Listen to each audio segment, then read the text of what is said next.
This is Torah Talks. Torah Talks. With Tony and Bill. I'm Tony. This is Bill. I call him Papa B. We have a loaded subject today. I don't know how much of this we're going to be able to cover. We'll get through what he wants us to get through. One of the things that, there's a couple of things that's on my mind, so I'll put the three things out there and then maybe we can touch on them. One is, when we finished, we were talking about sacrificing, right? What that looks like in real time and kind of getting some clarity on the word itself. And as we were talking about that, we moved into a place of surrender, and I put something on my heart to talk about, so I'll talk about that. But the first thing I want to talk about is being like Abraham. This is Parsha Vayera, and it's Genesis 18 through chapter 24. And there's a lot that happens there. 22, yeah. There's a lot that happens there, and I want to talk about some of the things that happen in that Parsha as I quote this guy from kabod.org, right? And so what happens is, this particular rabbi, once a year, there is this conference. I'm going to call it a conference. It's called the Encounter Conference, Pagisha or something like that, right? And so it happens once a year, and these Jewish students come from all around the country to this place for the encounter. And what they're expecting is, on this particular campus, that these young Jewish students are going to light up the campus, with energy and fire. Yes. They're stirred and all that. And so this year, doing all the things that has been going on, of course, there was a stirring in the hearts of these young Jewish students.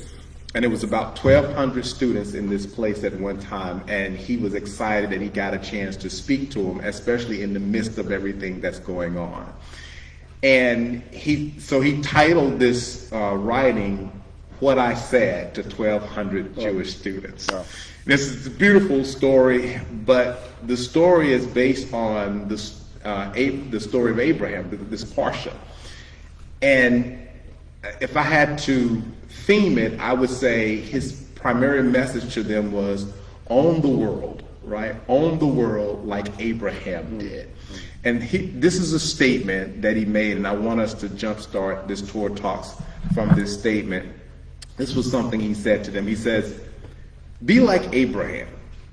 Don't let the world define you. Sure, there are people out there that don't like Jews so much. Don't let that define you. He says, you are not a Jew because they want to destroy you. You are a Jew because you are an emissary of light to the world. I thought, oh wow, what a beautiful statement. He says, and you will continue. Well, he says, everything good about today's global civilization you gave to them.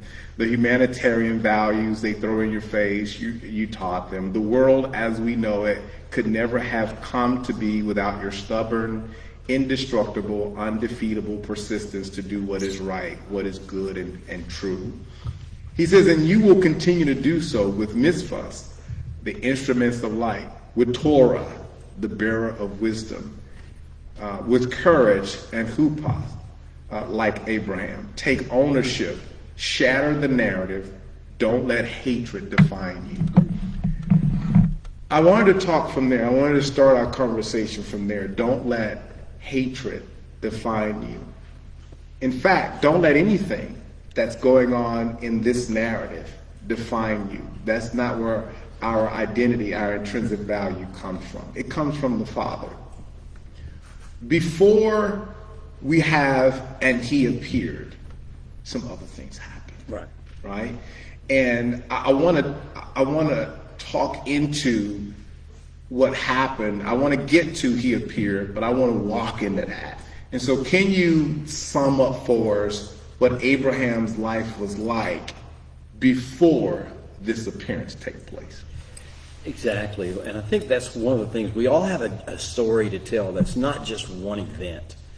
Some religions like to focus on one event, and I understand that. It's all good. But life with the Holy One is adventure after adventure after adventure. It is a story that unfolds day by day. It's walking through things. It's walking through trials. It's walking through great times. It's walking through really, really bad times and challenges that most people, we have to do this because we have to be the model to other people in the world that shows that this can be done with the grace and the mercies and the presence of the Holy One.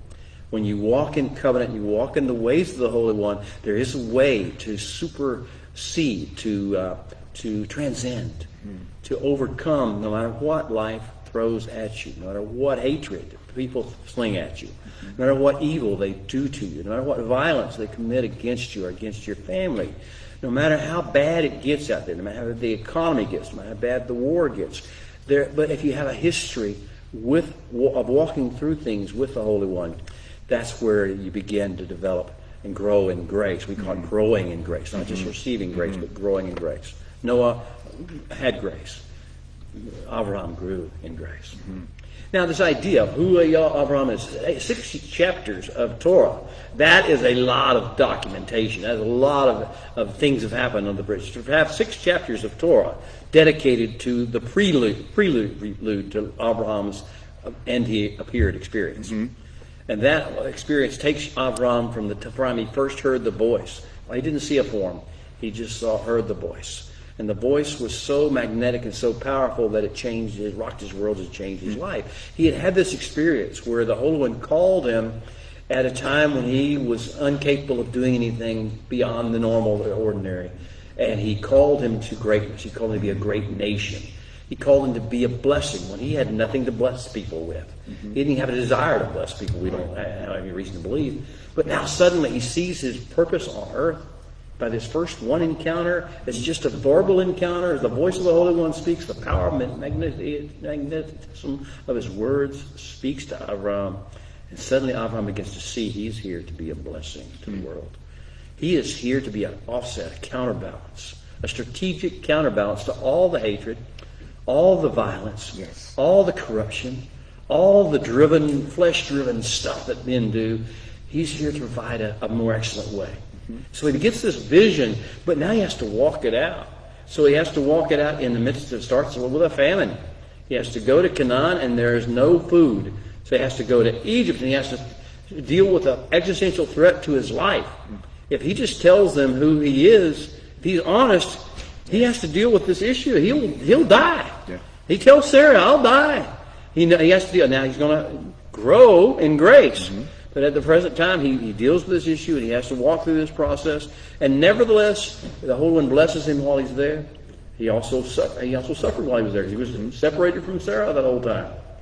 Then comes out and then he separates from Lot. He has the closest relationship he has outside of his marriage is broken asunder. Emotional catastrophe took place. The son that he hadn't ever had was Lot, his nephew, his deceased brother's son. And now that is lost to him.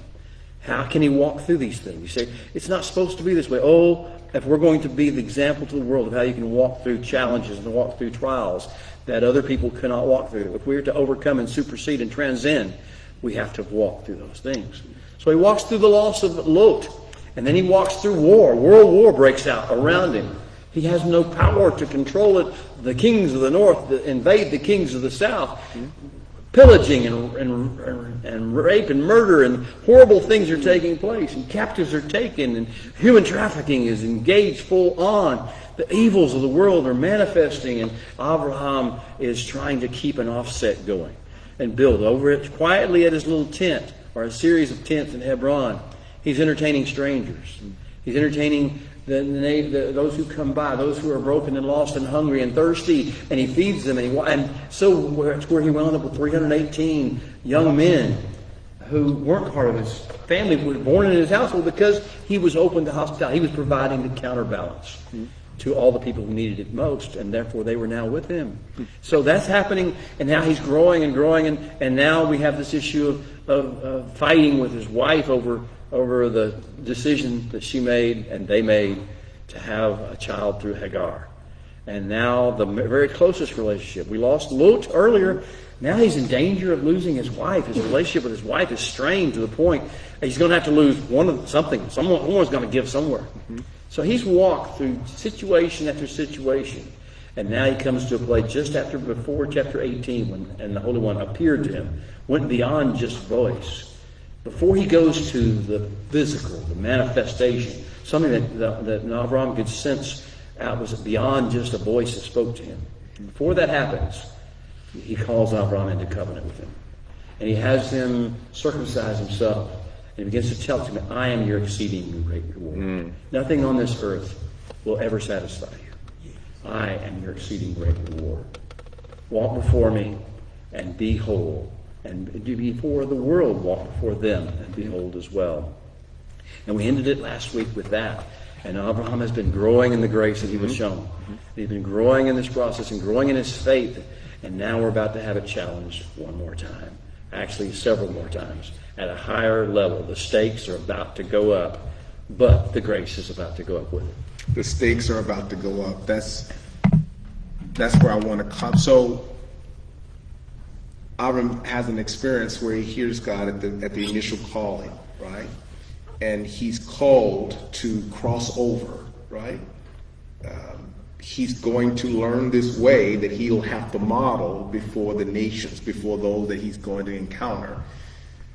But there are some things that have to take place even before Abraham can start modeling this way, before he can actually introduce to us this service model. Right. So Abraham is he's living the life of the called, right? I call this pressing toward the mark of I call it. He's living this life of answering the call of God. He's heard the voice of God. He's had an encounter with God. But there's more, right? Because he has to live beyond that call. He has to live beyond that initial voice and that experience. He now has to go into this place, and he has begun to develop and build this service model of the kingdom. And then all the things you mentioned. You mentioned circumcision right there at the end, right? So there's the cutting away of this excess flesh. It's not just a mark. It's not some ritual, as you called it, as you talked about it earlier. It's really important that we understand this, because there is a circumcision of the heart that needs to take place with us. Is that right? And of the ears. Yes, it's a reproductive capacity, yes, right? And so when we think about the circumcision and how it was the thing before the appearance, right? It's almost like God is saying there is a process to this. There are things that have to be in place for you to really walk out what you're about to walk out. I call it skin in the game. Skin in the game. Abraham had to have significant skin in this game. That's good. He had to have committed that and that of his household to the Holy One, total skin in the game, because the next stakes were going to get really high, and the game was going to get really tight and really close, and there was going to look like it was maybe no way out, but there would be a way out because of the skin in the game that he was willing to commit. So Abraham has this nephew named Lot, right? Before we get to that, they respond to God's conversation differently, right? God visits Abraham, and Abraham responds differently than when he visits Lot, right? Lot responds different than Abraham responds. I want to talk about that just a little bit, because I want to set up this next point. So you talked about Abraham's response earlier, and I like how you pointed out some of the really specific things that Abraham did. That is so important and vital for us to understand, because Lot did something different. Now, I think we need to think about Lot for a second before we get this, because people like to point fingers whenever they hear certain things, right? Lot was a horrible person. Why didn't he do what Abraham did? Let's think about that for a second. Lot doesn't have his father. Is that right? No. And so Lot at this point, without Abraham, is considered fatherless. Is that right? That's correct. We have statistics in our world right now about what happens with fatherless children, right? That's why God's made provision for them, right? So Lot has some things going on that is affecting the way he views life, the way he views other people, the way he sees himself, the way he interacts with people, and definitely the way he shares space with people. And Lot has children too. Right. And so the father that Lot had, he's now even separated from him. Right. He lost his biological father. Now, because of the difficulties and the challenges that was presented because of the two of them having to be together, so many of them to share the same land, he's now having to separate from the person now that was a father to him. So Lot is dealing with some fatherless stuff, right? So he ain't gonna be pretty, right? He's not gonna. All his decisions are not going to be something that we all agree upon. However, God did save him, right? And so, what would you say about the difference in Abraham's experience with the supernatural beings or the angelic beings or God being a part of that, and Lot's? What's the difference in that, and what should we take from that? The first thing I would say, good question, is that there are similarities, because he did follow the example as far as he knew it of how Abraham would take in strangers and how he would care for them, especially with regard to the angels. Chapters 18 and 19 are kind of a comparison between how Abraham entertained and gave hospitality and surrendered his heart and place and everything to the angels that came to visit, the Holy One included. And then 19 is how it happened in Lot's house in Sodom. Now, the thing we sometimes may forget is this is not to bash Lot. Bash Lot. That's not the idea. The idea is there are levels at which we have experienced the Creator of the universe and have walked with Him. If you remember what happened, Lot and Abraham separated in chapter 13. I've told you that we've got 15, 16, 17 before he missed chapter 15. He missed the encounter between the Holy One and Abraham when the Holy One promised a seed, promised heirs, and also moved Abraham to sleep and moved the fire pot and told him the prophetic history, what his lineage was going to be and how it's going to impact the world forever and ever. He told him that Lot was not involved in that. He didn't have that experience. He didn't have chapter 17. He didn't have the covenant cutting and the promises that go with the covenant cutting process. He hadn't walked with Abraham. He had not been living in that camp since chapter 13. So he had, for years, and we know it was years took place between the time 13 and chapter 18. And during that period of time, where was Lot? He was not with Abraham drawing off the energy of the father figure that he had. He was instead living in Sodom. The people around him that he was drawing the energy off of, day after day after day, violence, corruption, anger, like living in our cities today somewhat, and to the worst, all sorts of perversions, all sorts of corruption. That's just what he had to deal with day by day. So understand, people are at different levels and have different gifts in different places where they are. Don't judge them by the verses they're not where you think they should be. Lot was where he could be. Perhaps he made some wrong decisions. The big difference, though, the big difference between Lot and Abraham lies in the fruit.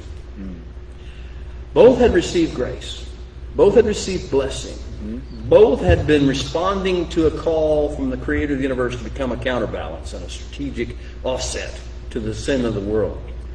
But Abraham was carrying it through and bearing fruit. And Lot was carrying it into his experience, but not bearing fruit.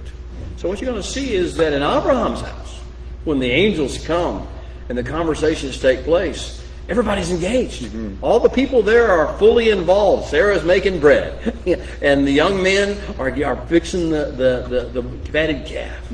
And it's not just about Abraham's providing some level of comfort or some level of hospitality to the angels, to the Holy One. Instead, everybody's engaged. It's normal, it's expected. But in Lot's house, he's on his own. He has no fruit. He hasn't even gotten his wife engaged. They only have unleavened bread because there's no one to make and lead the bread. His wife, his children, nobody's engaged with this process. Nobody's doing anything besides Lot. There's no fruit. Why? Why is that the case? And I think that's one of the things looking at our lives, because some of us have that level where right now we are not seeing full fruitfulness. Our children, our wives, our family, our husbands are not flowing in the same level of spirituality that we feel like we're ready to step into. Right. And why is that not? Well, that's the question we all have to ask and answer individually. But the main difference is between the two that while there's a similarity in approach, there's a lack of follow-through. There's a when you look at Abraham's life and everything he went through, everything that he had to deal with, Abba was always there, right? And it's hard for me to believe that Abba, being who he is, present with Avram, didn't have something in mind from the start for Sarah. You talk a lot about our English language giving us information or words, using terminology that changes the narrative and even change the way we think about the very stories of our Bible. And sometimes in such a way that we lean toward an erroneous perception of what's happening in that text. And I want to pull this out for that purpose. Our English Bible, when identifying Sarah, Mary, other women of the Bible, they use this word bearing. She was bearing. And we've been taught and trained to think about bearing as a type of a curse almost. You know, her womb was shut, it was locked. She couldn't bear children, she didn't have whatever. And when you look at this story, it sounds that way. But it's hard for me to believe that, especially when I looked up the word and it didn't really say bearing. It more leaned toward her womb was plucked. When I see that God plucked her womb, or that her womb was plucked, I see that there was prophetic timing associated with her womb being opened. And so he was even in charge. He was even sovereignly ruling over her womb, because this was no ordinary womb, right? And so what I see about that is we have to learn to trust God even with the things that he's going to bring forth from our lives. It doesn't always come when we want it to. It doesn't always happen when we want it to happen. It happens when he speaks to it, and in the timing that he speaks to it, and in the time, because that timing is associated with another time, which is associated with another. There's an entire narrative. It's not just about us, right? And so it's not just about us having children. It's about his entire narrative concerning everything that was associated with what will come forward. I want you to talk about this because this is one of those things that I'm going to mention another one as we close, that word sacrifice. But this is one of those times where we've been led to think a certain way because of the language we are allowing to train us. We, using the same issue you're talking about, we have these ideas of barrenness in American Western thought. We think in terms of science and medicine. And we think there is some biological problem in the flesh of Sarah that caused her to be unable to have a child. That does happen in certain cases. That was not this case. The Torah tells us specifically what did happen in Sarah's womb. And Sarah's womb was closed up or plucked up, pulled away from fruitfulness on purpose by the creator of the universe. You say, how mean that is. No, because here's the deal. She's going to give birth to Yitzhak, to Isaac as he's known in the Western world. The child of promise is going to be the fruit, the example of all children of promise, all the way up to Yeshua Messiah in the later days. And he does not need to be born in a house next door to Sodom and Gomorrah. So Sodom and Gomorrah must be gone, or their influence neutralized before he is born and brought up. Second thing has to happen before he is raised to maturity is Hagar and Ishmael must be gone. They can stick around for a few days, but they've got to be gone because the influence, I talked to you earlier about what kind of influence did Sodom and the people of Sodom have upon Lot. You think it's bad.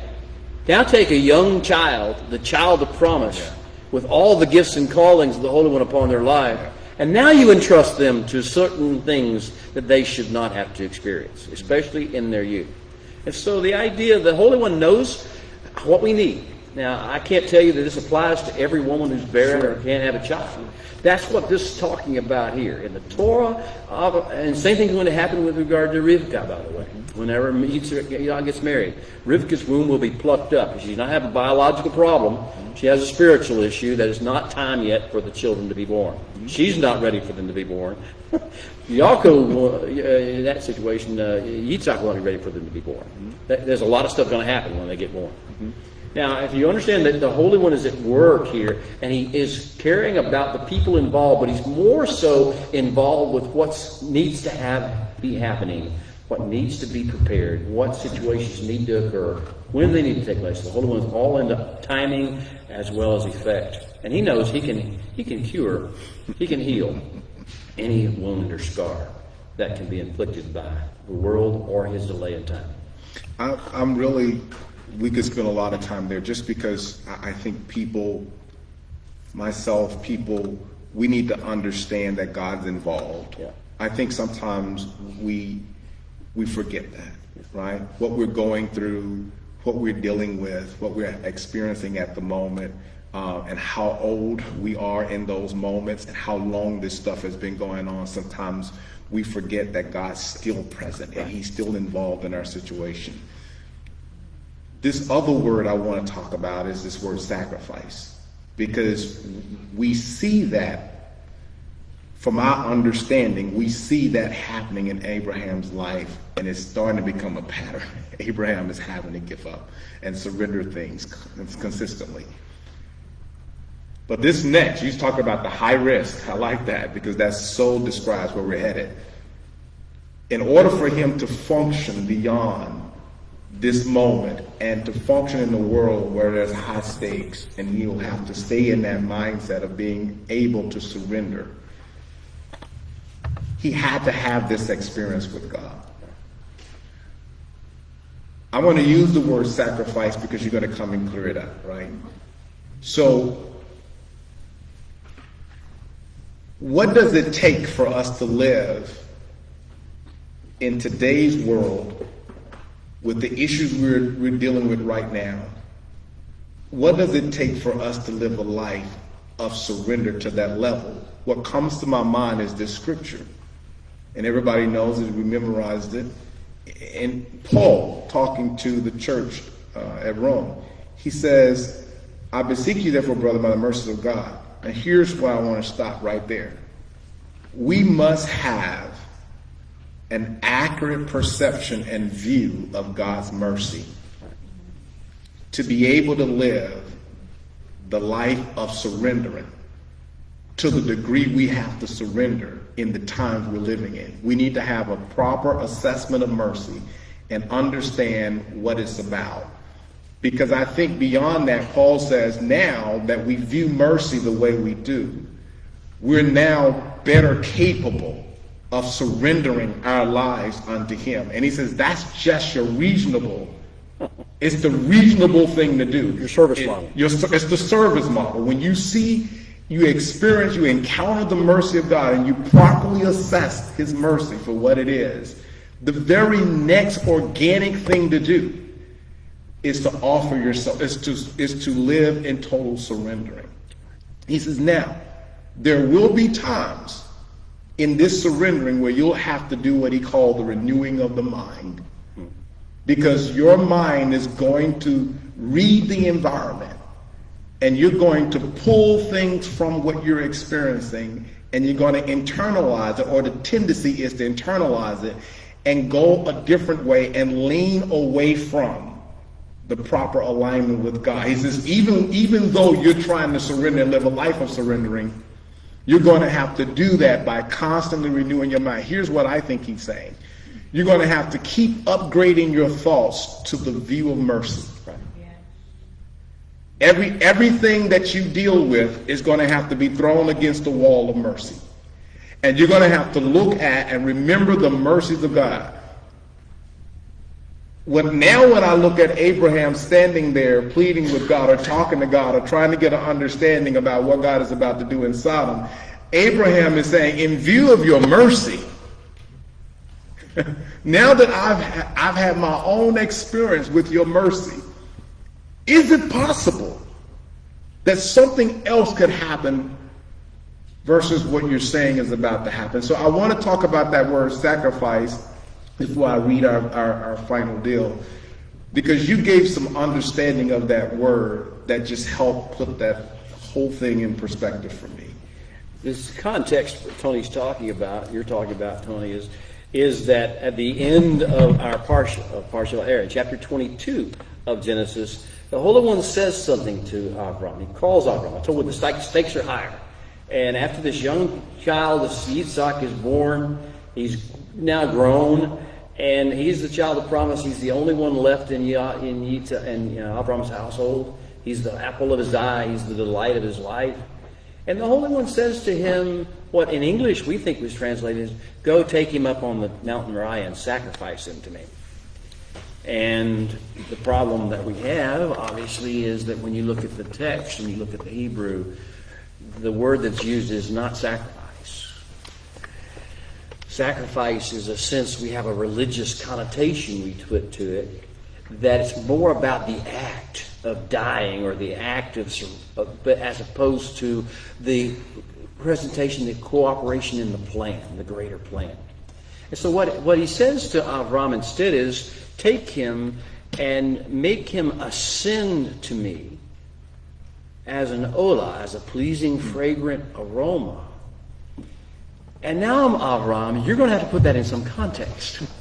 What does that look like? And so Avram's in there, what does that mean? Present him as an olah, make him a pleasing, fragrant aroma. It sounds like the language of sacrificial system. It sounds like what the pagans do. It sounds like what I've done on some of these altars. Am I supposed to do that with my child? He's interpreting it, and his interpretation leads him to believe that he needs to take a knife, and he needs to take the things for an altar to be built and fire, and so he takes that up there, and but I know this, I can trust God.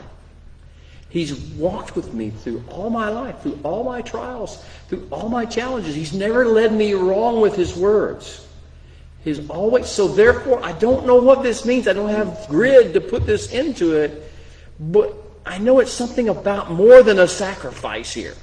He didn't use that word on purpose, because there is a Hebrew word for sacrifice, it's zavah. He didn't use that word here. He just said to make him ascend, to come up to me, make him be mine, and to be unto me forever and ever, surrender him unto me, and cause him to be a pleasing, fragrant aroma unto me and to the world. So what is that going to look like in real time?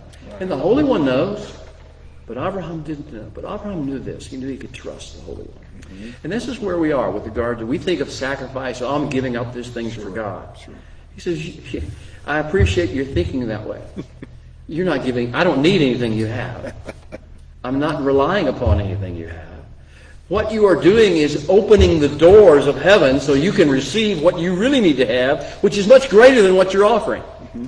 The Yitzhak that he took up the hill was nothing compared to the Yitzhak he brought back down. The Yitzhak he brought back down was transformed, was now the fullness of who he could be. He had experience of his own with the Holy One. He brought down a Yitzhak that was ready to step into his role, ready to step into the mission, ready to step into the great adventure of the covenant. So yeah, when we think in English terms about a sacrifice, we think about what we give up.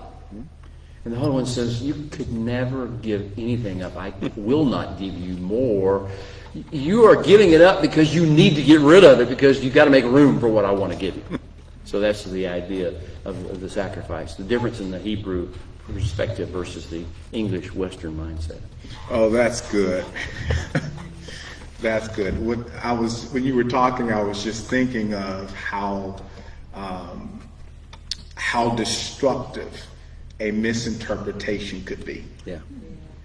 I was thinking of the difference in just that interpretation, how different it looks to take a life than to surrender one. Yes. Yeah. And I thought it was as simple but as difficult as getting the wrong understanding, right? And all you're getting an understanding. I was just thinking, how many times have we, and I'm coming now from a religious perspective, I'm not talking about anybody else, just myself. How many times have I preached a sermon with the wrong interpretation, right? And have released a word or a message that could have been very destructive because of the energy in which I was releasing it with that energy, because I thought that was what the word was causing for, right? I can't think of how many times I've been judgmental, and I can't tell you how many times I've displayed righteous indignation in God's name. The scary thing. And then came into the revelation, and God, because I had a tender heart, because God tenderized my heart, come into a revelation of what it really means, right? To have righteous indignation. And I was thinking, oh my gosh, so I was like Abram, I was like on my face in the right after circumcision, Yeah. in pain, right? Crying before the Lord, because I never wanted to do that again. And that brings me to my last statement. So the Avrahamic challenge, sons, and this has come from a commentary you and I share. Sons and daughters of the covenant, arise. This is your appointed time to be a blessing. And what I've taken from that is, and I'll read this, and I'm sorry for the reading, but I just need to not mess this up. Abraham is no longer just trying to survive the slings and arrows of this cruel world. He is now yielding more and more of his life daily to the hand of the ultimate master craftsman, who is slowly but faithfully reconstructing him into the prototypical Hebrew, and especially one who crosses over, overcomes, and transcends. He is garnering the respect of armies and influence with nations without seeking either.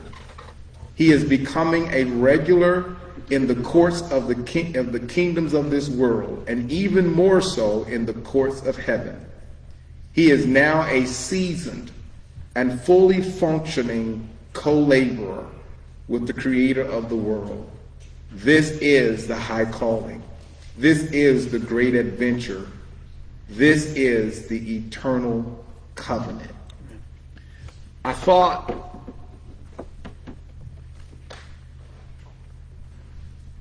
what a calling. And what a calling we have to insert the service model of the kingdom in such a time as this. We see the stuff that's going on. We see the Ra, the Shekha, the Hamas. We see that, and we understand that that's not a good environment to live in. We understand. Paul said it was going to happen. Perilous times going to come. But the hope we have is that our Father, the Creator of the universe, is right here with us, and He's given us the answer to counterbalance Ra, Shekha, and Hamas. We're going to continue to see it, but our goal now is not to focus and obsess with it, right? And not to make it our everyday conversation. I got better stuff to talk about. Yeah. The Hey, I world want you to is close on this. You want Yes. me to close? Yes. Okay. The world is going to experience, our families, our neighbors, at whatever level of grace, whatever level of covenant activity we're at, whether we're at the Abrahamic level or the higher levels, or whether we're at the Lot level, or whether we're not even at the Lot level. And our neighbors may not even be at that level. The people in the world that we deal with at work, or in the marketplace, in our cities, in our neighborhoods, may not even have the basic level of grace. So how, whenever trauma hits the world, How whenever sickness destroys the body? How whenever marriages collapse under the pressure of the social environment we're in, or the selfish things that are going on in a human's life? How whenever children are injured or hurt, or whenever injured or abused in some way or damaged, or they just rebel? How, when these things happen, are people to be able to cope and survive and not turn bitter and angry and offended and desperate about this? Because, you see, there are people at a higher levels of connection with the Holy One who have received a greater amount of grace, who have been trained up in this discipline of counterbalance and this issue of offsetting the Shra, the Shakat, and the Hamas of the world.